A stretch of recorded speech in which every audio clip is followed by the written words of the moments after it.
La police est venue assurer leur sécurité, mais ce sont bien les membres de cette association qui vont mener le raid. Un juge est descendu sur place, signer les dernières autorisations. C'est Arshad en rouge qui dirige l'opération. Il sait qu'il faut aller très vite. Après plusieurs missions de reconnaissance, Arshad a la certitude que des enfants sont utilisés comme esclaves dans une usine textile dans la banlieue de New Delhi. C'est une opération de sauvetage. Allez, on y va. Dégagez ce camion. Arshad repère rapidement un premier garçon. Avant tout, emmenez celui-là. Il a 12 ans et il réparait des pneus dans ce garage. Tout le monde par ici, les autres de ce côté. Mais la cible, ce sont des ateliers installés dans ce bâtiment.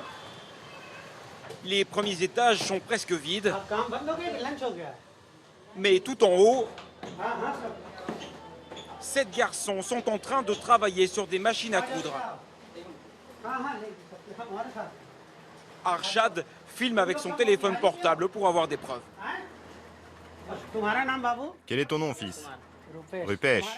Et toi, quel est ton nom? Ushav. Ok. Ils disent avoir entre 10 et 16 ans. Ils étaient forcés à travailler ici 6 jours sur 7, de 9h à 21h. Ils dormaient et mangeaient sur place. Je travaille ici depuis 2 ans. Est-ce que quelqu'un t'a demandé de travailler ici? Oui, Qui est-ce? mon propriétaire. Qu'est-ce qu'il t'a dit? Rien. As-tu peur? Oui. Celui qu'ils appellent leur propriétaire est le trafiquant qui est allé les chercher dans leur village, parfois à des centaines de kilomètres pour les faire travailler dans cet atelier.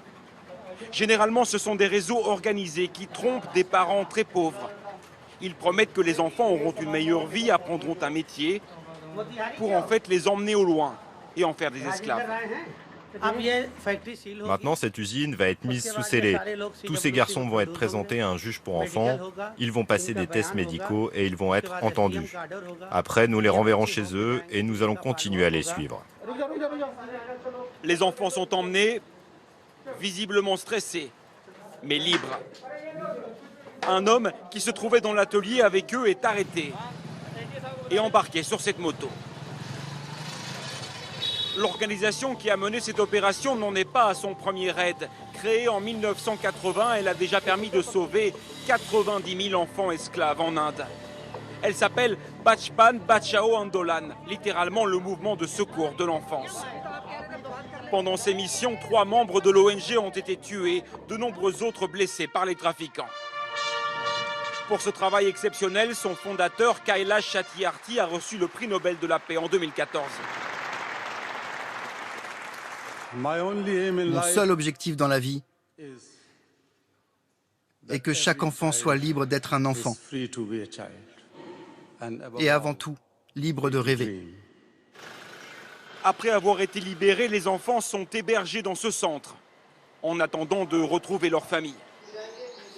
Il faut les réhabituer petit à petit à une vie normale, à refaire confiance, à être heureux.